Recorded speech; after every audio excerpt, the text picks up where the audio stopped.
So I got a message from somebody on the YouTube channel who was saying thought it would be cool if I did just casual videos, cine chat, if you will, about my own history with going to the movies and being involved in film exhibition and stuff like that. All my life, I always wanted to work in a movie theater. I always wanted to work in a video store, and eventually, I got that wish by being part of the Mahoney Drive-In Theater in Lehighton, Pennsylvania. So I jotted down some topics. If you find this interesting, please let me know, and I'll keep doing these. If you don't care, don't say anything because it hurts my feelings. But if you want to see more, let me know. Or if you have any topics you'd like me to talk about, send a message through YouTube or however that works, or send a message through the Facebook page. There is a Facebook page for Cinemaniacs. If you look up, I think it's Cinemaniacs NH or the Cinemaniacs NH, because that's where I was at the time I started the Facebook page.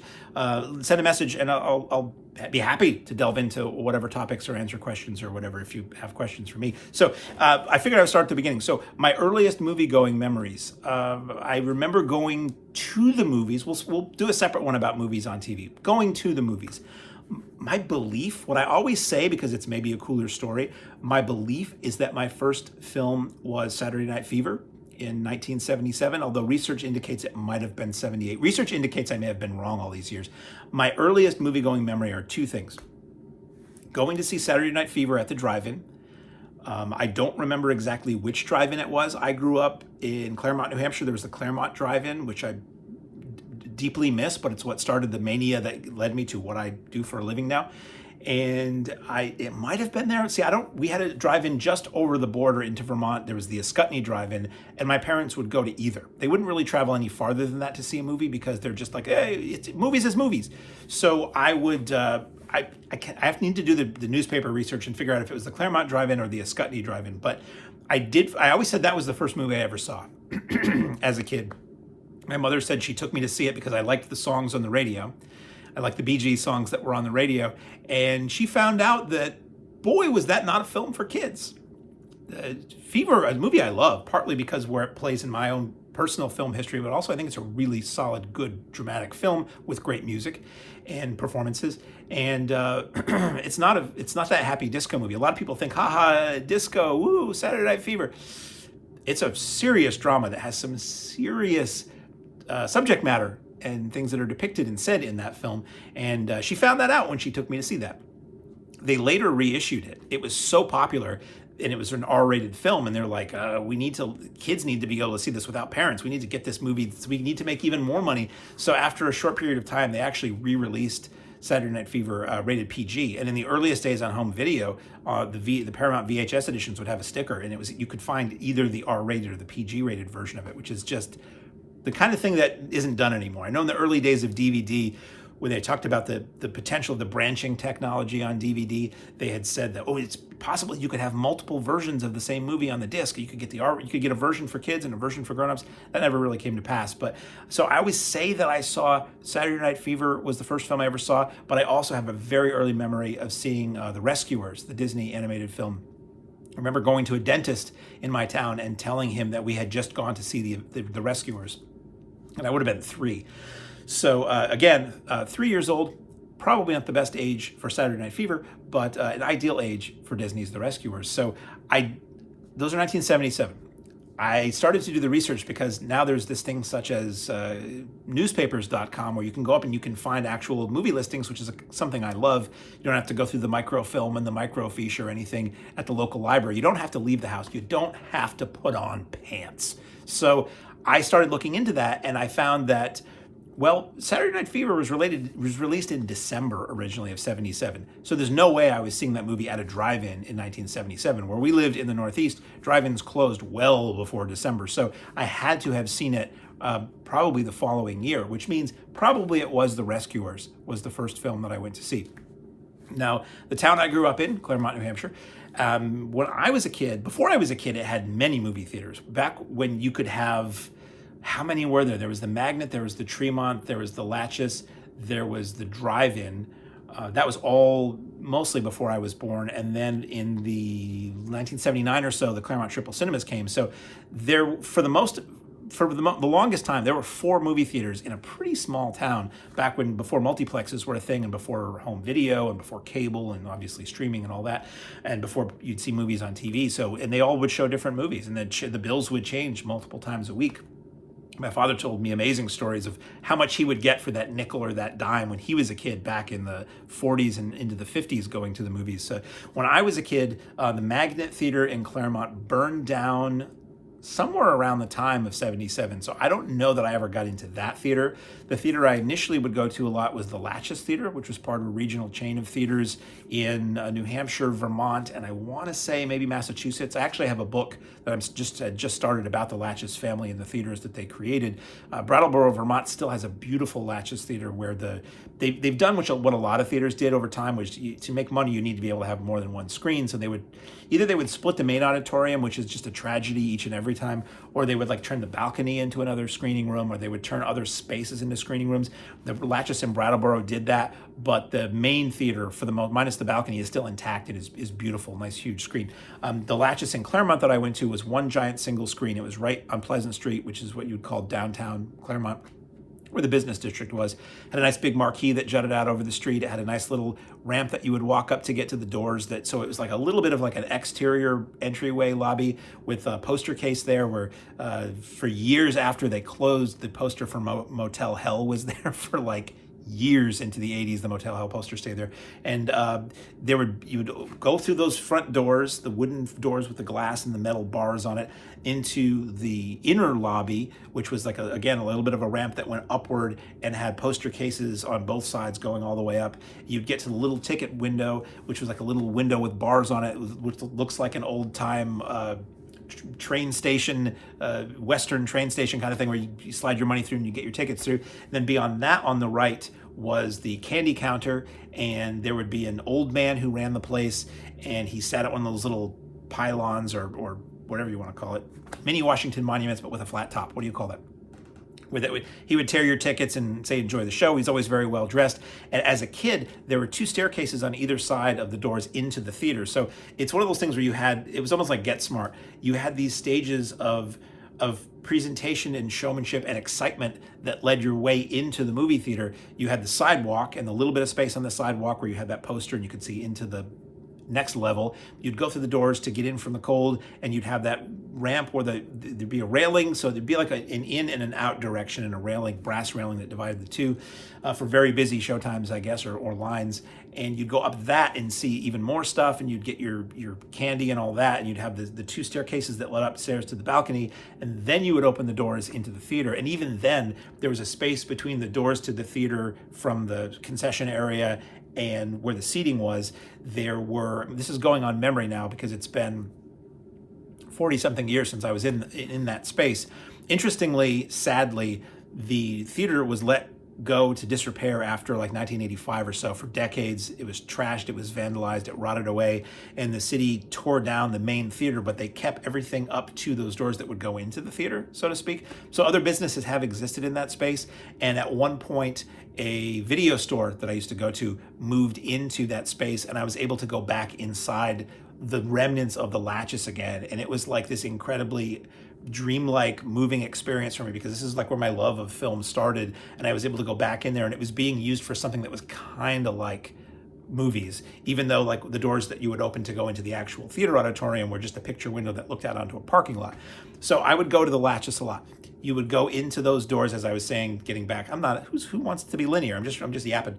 You would go in, there'd be what they call the prayer rail, which was like the short wall that kind of came up to your mid-chest at the back of the theater, that blocked a little light and a little sound, and if it was standing room only, you could lean against that. And there would be all these little like chandeliers that would glow like a dim purple that I remember on the low-hanging underside of the balcony, and then the theater opened out into this huge screen, huge proscenium. My memory is that on the sides of the walls was like a little hallway to go into the bathroom. So the bathrooms were actually inside the theater in these little hallways, but there'd be like these little doorway cutouts.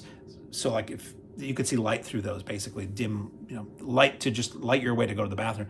There was a clock on the wall to the right of the screen that glowed purple that always let you knew what time it was.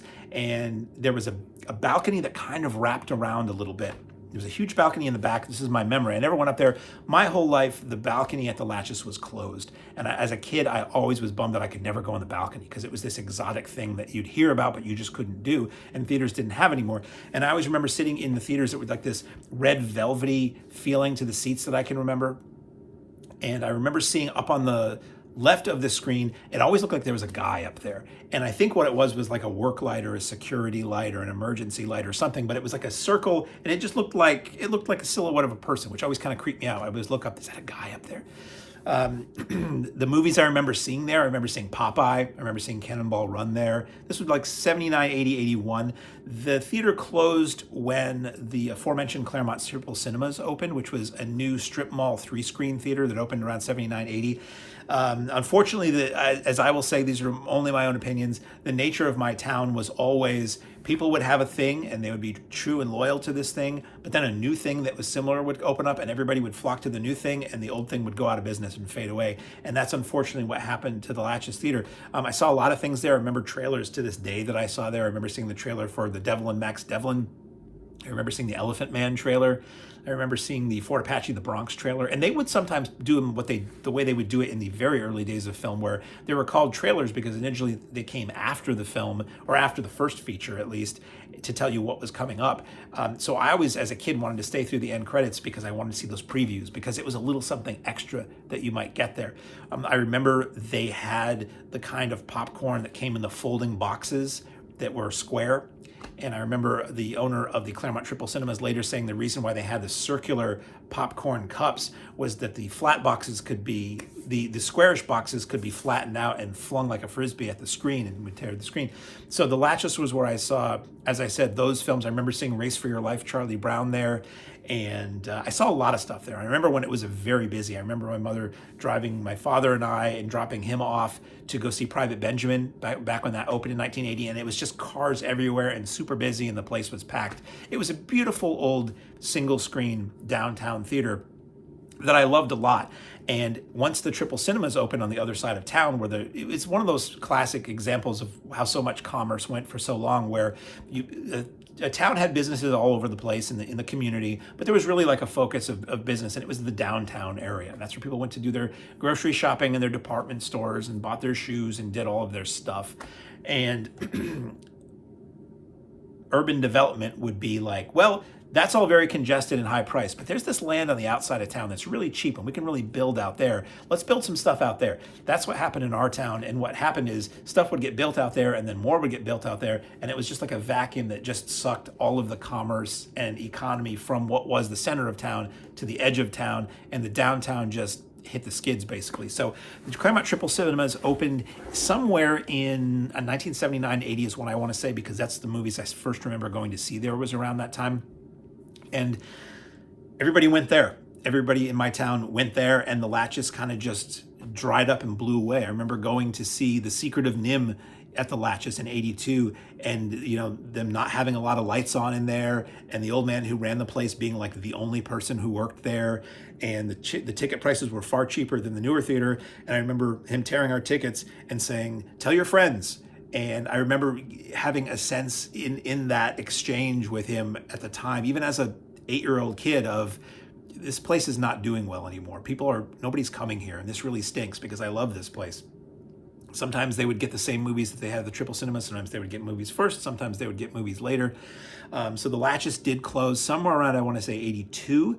It was reopened in 1985 by the people who ran the Bellows Falls, the New Falls Cinema in Bellows Falls, Vermont, which is still a great, run by the local recreation department. So it's run by like the county or the municipality, so that it doesn't have to be like a big profit maker. So the prices are always really cheap.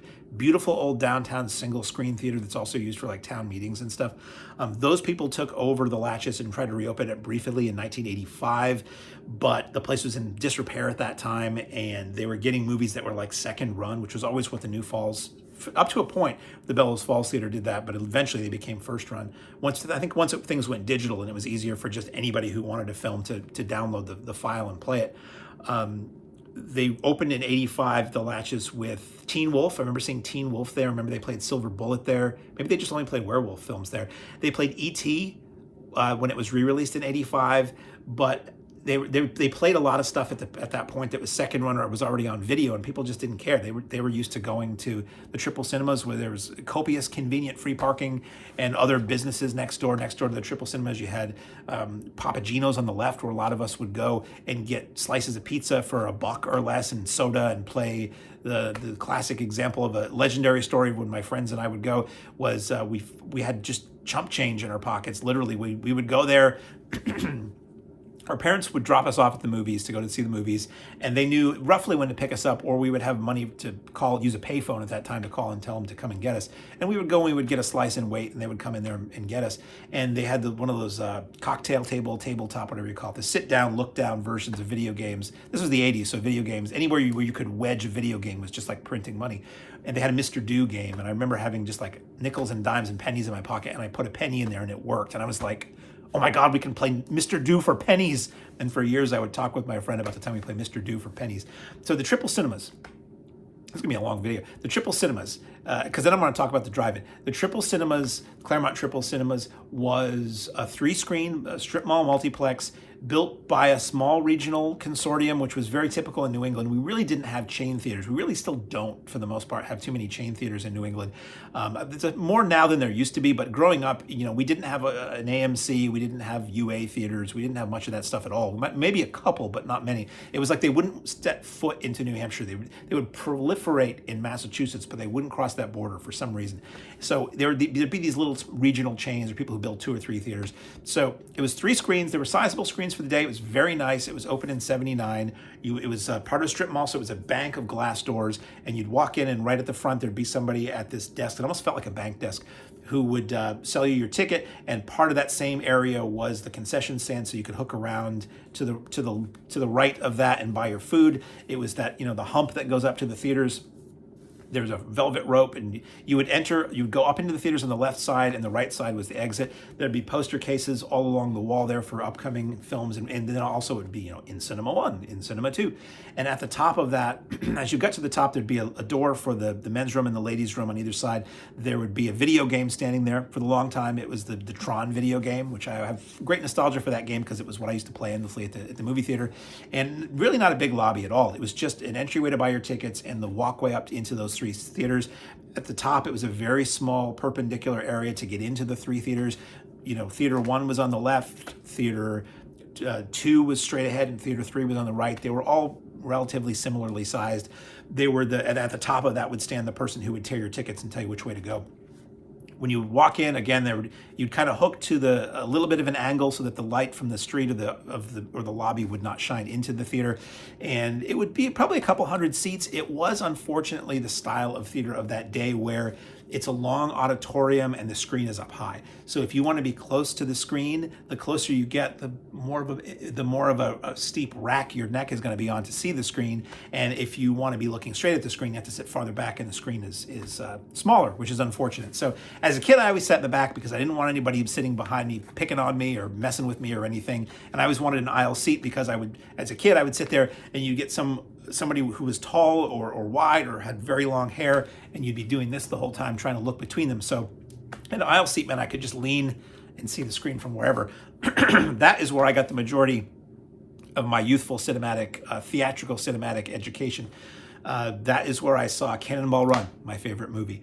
That is where I saw again, Popeye, where I saw Back to the Future, Weird Science. I mean, if you name a classic movie from like 1980 to 1990, 91, I saw it at the Triple Cinemas, and I saw most of the stuff there.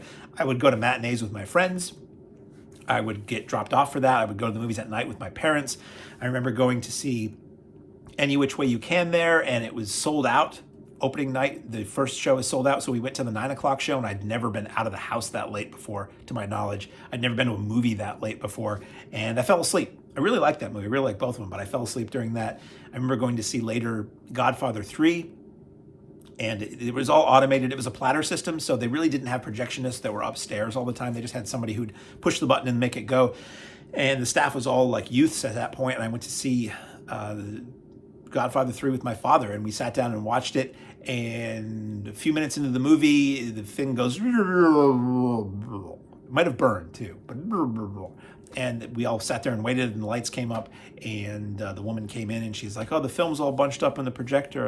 We're gonna have to cancel the show." And I wound up going back later and seeing it. I remember going to see The Right Stuff there, and it was the only time I remember going to a movie that had intermission built into it, which was really cool. And it was really cool too because this was the '80s. Moviegoing was still such a strong community thing that everybody did. So you'd go all the time and you'd see people you knew from town, you'd see classmates, you'd see your teachers there. You didn't always want to see them, but you'd see them there. And it was always like a full house. And I still remember watching so many comedies from that era, and I can watch certain films and I can tell you exactly where everybody laughed and how much the laughter would cover up the next line or two of dialogue because people were laughing so hard.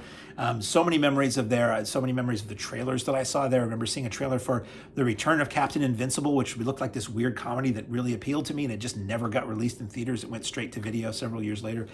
So a lot of great memories of the Claremont Triple Cinemas. Years later, I was in a junk store, which the downtown of Claremont for a while was just filled with things that were formerly grand shops and big, nice, classy department stores just became junk stores. And I was in this area of the junk store and I found this pile of stuff that to this day I will always regret not just buying all of it. They had I get choked up when I talk about junk stores.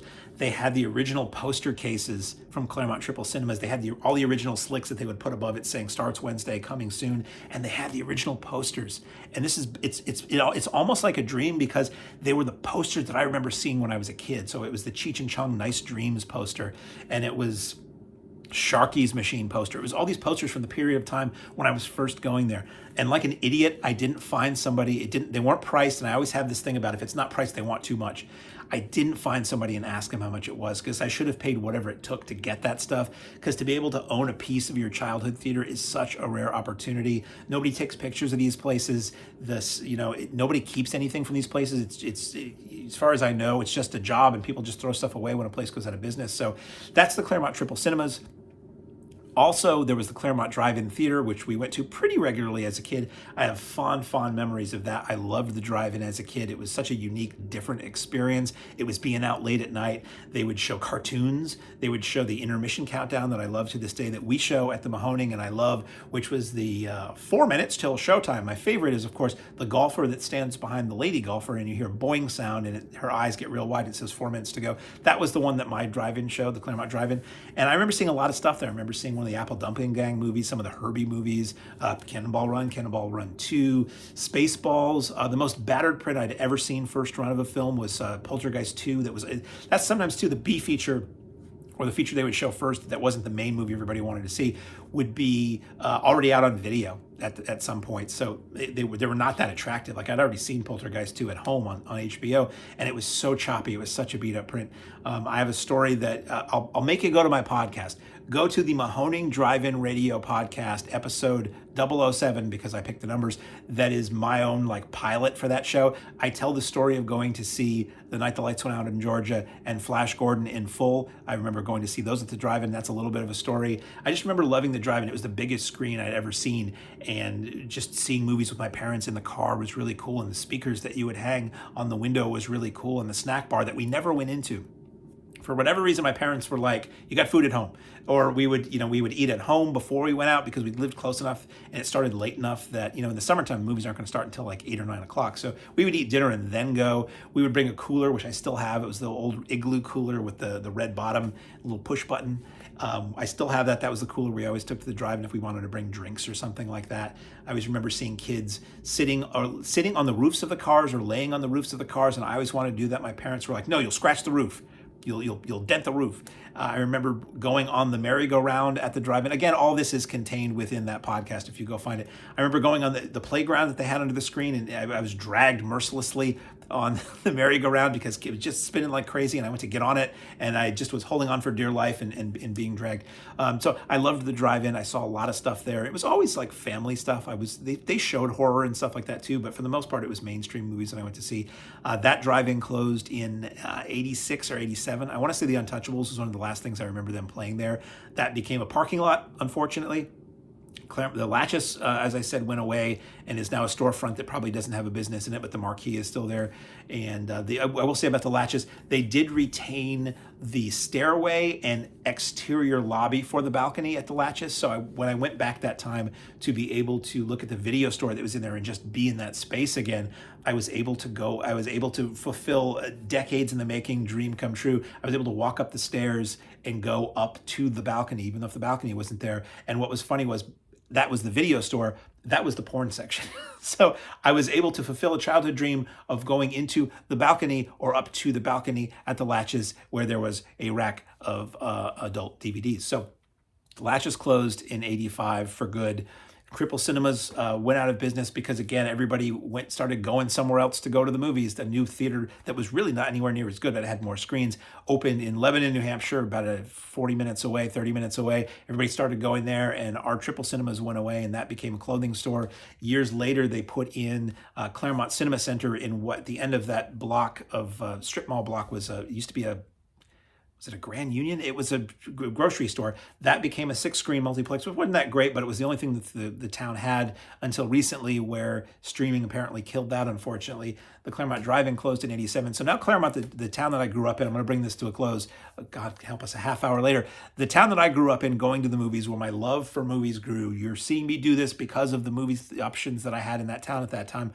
Doesn't have a movie theater anymore, which really is a bummer. At one point, I'll get into a different video about video stores. Used to have a lot of video stores, used to have a movie theater and a drive-in. Now there's nothing. Now there's just streaming. People alone in their home watching whatever they want, whenever they want. But it's a shame. I think any town without a movie theater is much poorer for that. If you have a local movie theater, this is a long way of saying, please support your local movie theater. Buy food at the movie theater. Yes, I know it's expensive, but it's the only way the theater makes any money. I say that knowing somebody who helps run a movie theater, the money is in the food. So even if you buy a bottle of water, even if you buy a soda, you don't have to load up. You don't have to buy $20 worth of stuff, but hey, just buy a little something every time you go.